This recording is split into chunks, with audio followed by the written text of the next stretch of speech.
December 1944. In a last effort to regain the military initiative, Hitler had ordered a major counteroffensive in the Ardennes.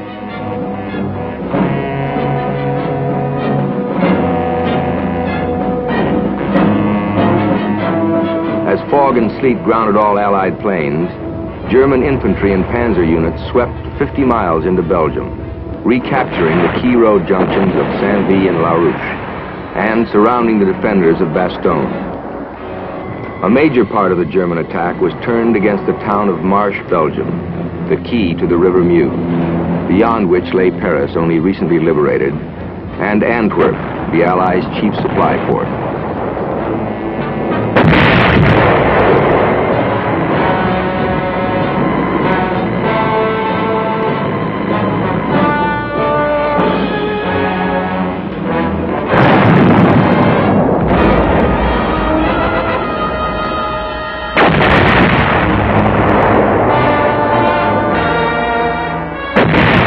The 84th Infantry Division had hurriedly left the Siegfried Line and had taken up defensive positions along the Marche-Houghton Road.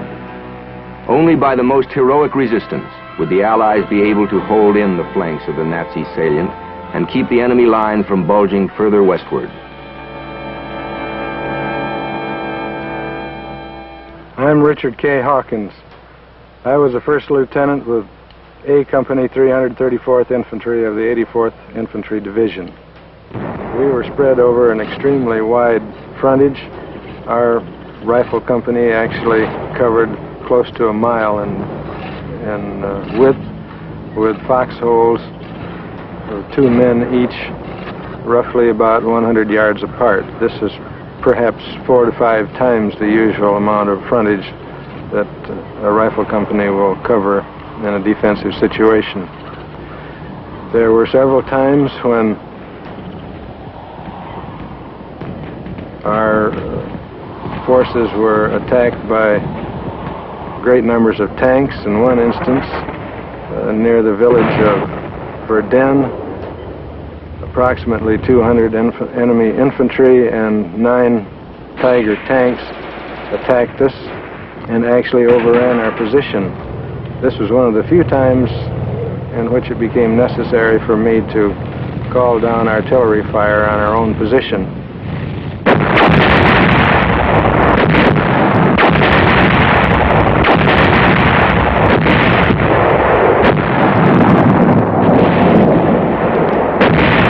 Enemy casualties during the Battle of the Bulge were much higher than ours, due to the fact primarily they were expending themselves against defensive position, and this happens in any battle.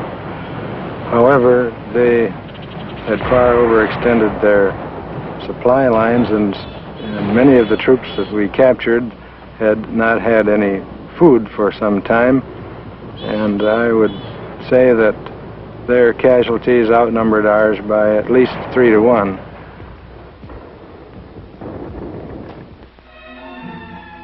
This stately chateau, situated at the edge of the village of Verdun, is the property of a Polish baron.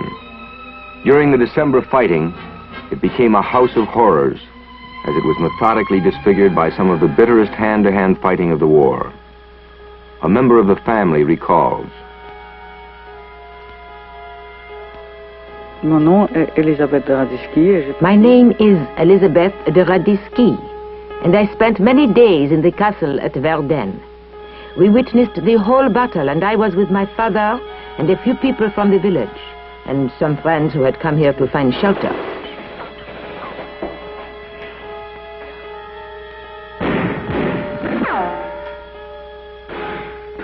We spent 5 days and 5 nights in the cellar of the castle. First came the Germans, then Americans. Generally, we could not tell who was in the castle, although we did notice that the Americans wore rubber soles.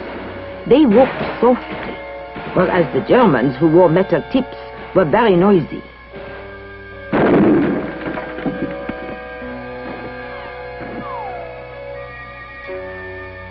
Our food consisted of bread, some butter, and ham. The real problem was to get water. We had to walk through corridors where Germans and Americans were often fighting in order to reach the faucet where we could get the water. Sometimes we would meet Americans, sometimes Germans.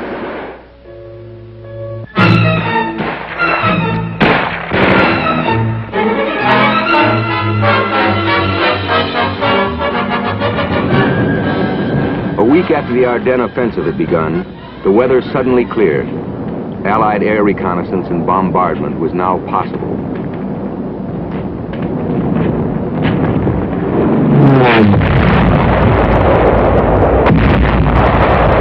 Although Allied air superiority was complete, the ground fighting remained intense throughout the Bulge. The turning point in the battle for Marche came on December 26th.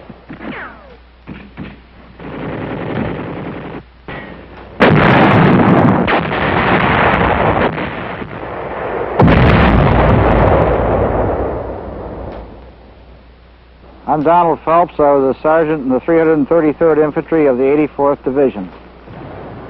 I was leading the company column on the left-hand side of the road, and the company commander was leading on the right-hand side. As we broke over the top of the hill, it became apparent that there were some armored vehicles ahead of us. I knew that we needed something to really go after vehicles of this type with, and that the bazooka, which was being carried by another man farther back in the first platoon, did not come up as fast as I'd like.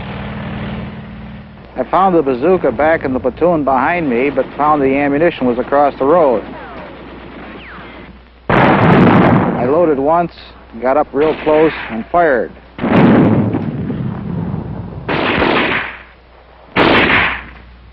And I was very gratified that the bazooka worked properly, and I made a good hit.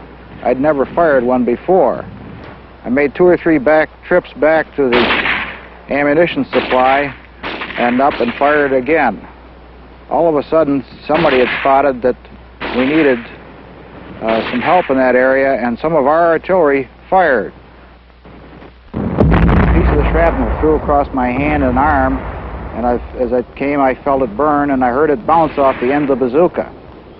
I realized I'd been hit, but it didn't seem too serious. One of the men near me also realized I'd been hit, and he came over to see if he'd give me aid. We succeeded in putting a tourniquet around my arm by using my belt, but then I started back down the road.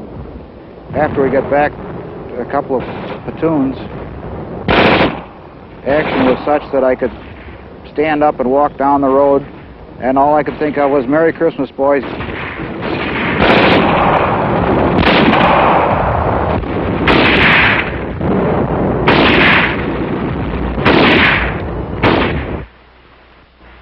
My name is John Shaw. I fought as a buck private with the 84th Infantry Division during World War II. It was excruciatingly cold, and I remember trying to get a drink from my canteen, which was frozen solid.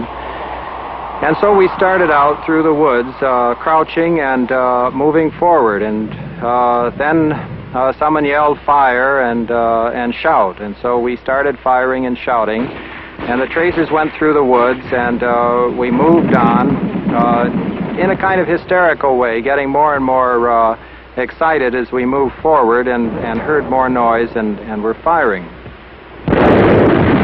We went perhaps 20 feet or 25 feet, and all of a sudden there was that terrible noise that a person hates to hear, the little pop of a flare.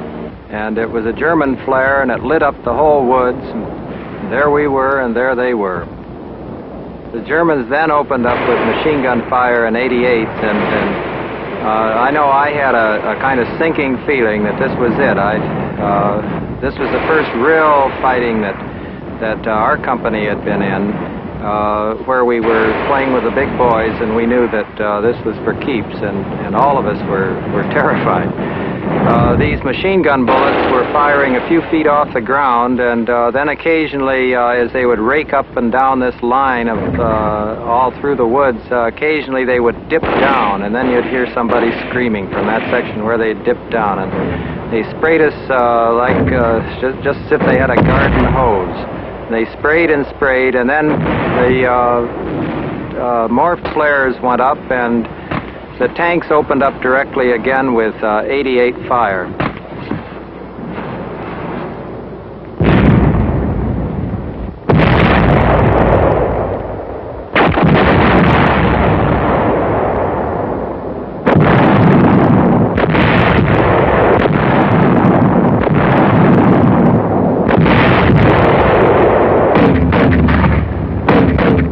On my left was killed outright, and the man on my right on the other side, who was equally close, was wounded very seriously. His kneecap was blown off, and the cries and shrieks of wounded really went up then.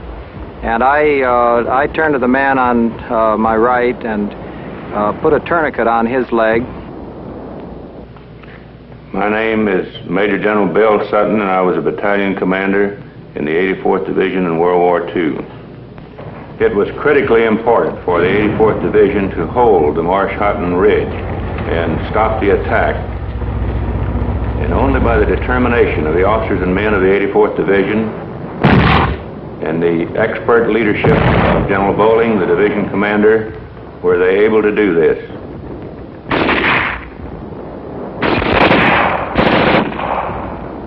After the German advance was stopped in the last few days of December, the Germans were noticed to be digging in front of the position, which indicated they did not intend to continue attacking.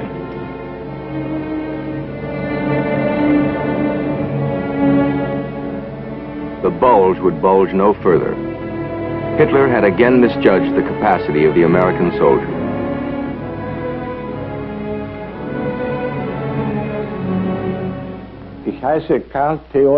My name is Karl Theodor Siegfried Westphal. My last rank in the German army was that of a general of the cavalry. From the beginning of September 1944 until May 1945, I was commander of the General Staff of Commander-in-Chief West. Hitler had a vast and extensive tactical military knowledge, but he was a fanatic. Fanatics are known for their disability to keep a cool head and weigh their thoughts carefully. This, however, is an absolute necessity for the strategist. At the same time, Hitler was not inclined to consider the enemy capable of accurate and fast action. He was and remained a military dilettante. Das ist aber Voraussetzung für den Strategen. Ebenso war nicht geneigt, dem Gegner richtiges und schnelles Handeln zuzubilden. Daran ist gescheitert. War und blieb ein militärischer Dilettant. The cost to Germany of Hitler's miscalculations would be staggering. More than 250,000 men dead, wounded or captured. At least 1,400 tanks and guns destroyed or abandoned. Slowly and painfully, the remnants of the once proud Wehrmacht retreated behind their shattered western defenses. It was the beginning of the end. By the 3rd of February, the 84th Division had again moved back to their positions on the Siegfried Line. Their watery objectives lay before them: the Roer, the Rhine, and the Elbe.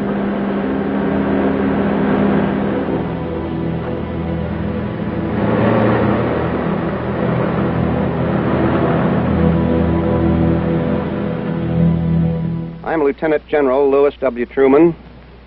During World War II, I was a colonel, Chief of Staff of the 84th Infantry Division, and Chief of Staff for Alexander R. Bowling, who was the commanding general of the 84th Infantry Division. The Ruhr River crossing was one of the most thoroughly rehearsed river crossings of any unit in the European theater. The original crossing date was to be 10 February, but it was postponed because the Germans had flooded the area. So we then had about 2 more weeks in which to work out all the details very thoroughly and to rehearse all the units for the overall operation.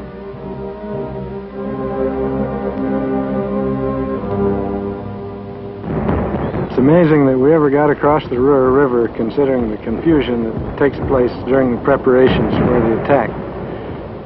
If you can imagine us being pitch dark with a narrow road with huge trucks with fountains for the assault bridges to come later along one side of the road, and a very narrow strip available to move up troops through. When you consider the horrible noise of the artillery preparation, which lasted for 45 minutes prior to our crossing, during which time commands can't be heard, and it's very difficult to give any orders and expect them to be carried out.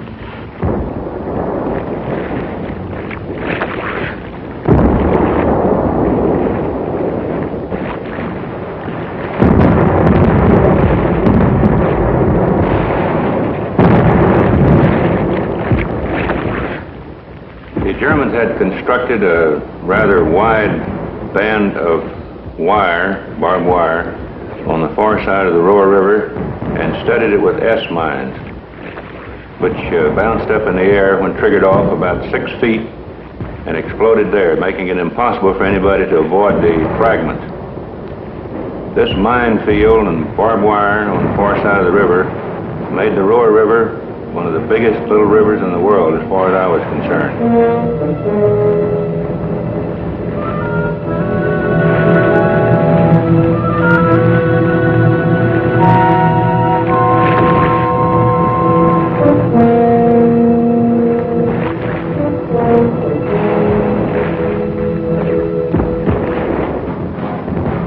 Before that day was over, we had 2 full infantry regiments across. The Germans were caught off balance.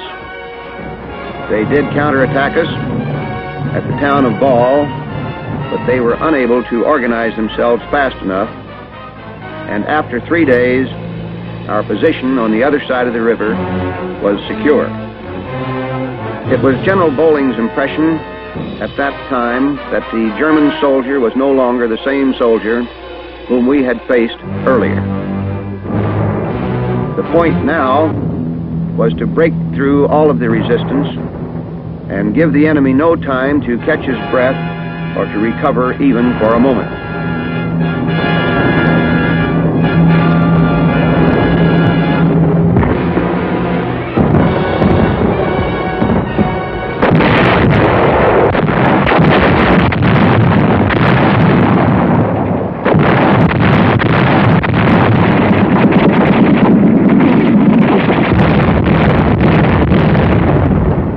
The final phase of the war began for us on April the 1st when we crossed the Rhine. Everything that we had was on wheels, and they were all turning.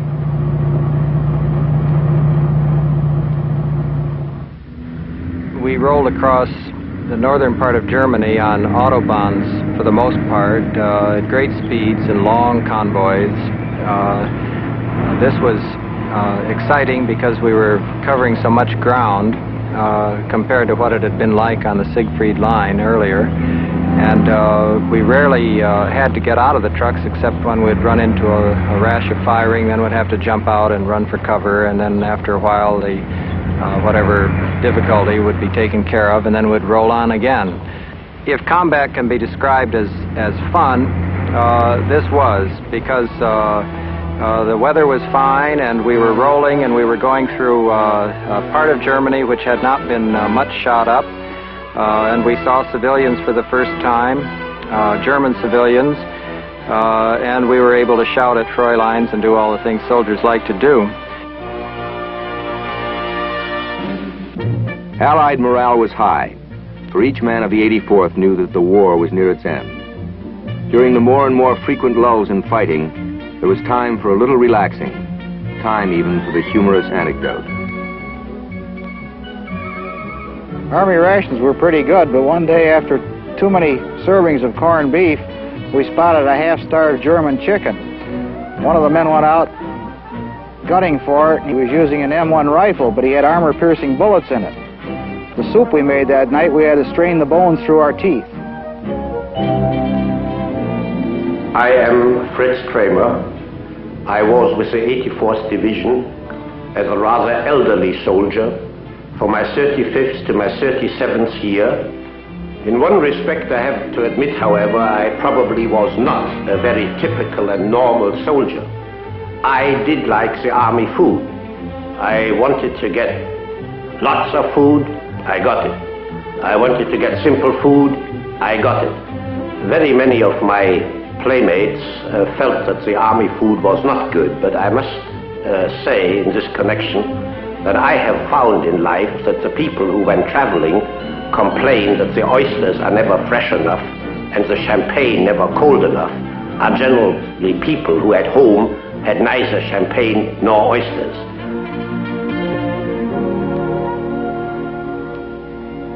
There was one fellow that we had who was really sharp at gathering eggs. He knew where they all were. And he gathered a big armful of them one morning. It was very early, about 5 o'clock, and he was just coming around the corner of a building, and a German officer came around the other way. And they stared at each other for a second, and then he took the eggs that he had in one hand, and he threw them all, about 5 or 6 of them, right at the German officer. And the German then ran around the building the other side. And later on, the German said to us in impeccable English, he said, "You know, you fellows are lousy soldiers." He said, "I've been trying to surrender all night long." And he said, "Now finally you throw eggs at me." And here he said, "I've been trying to surrender."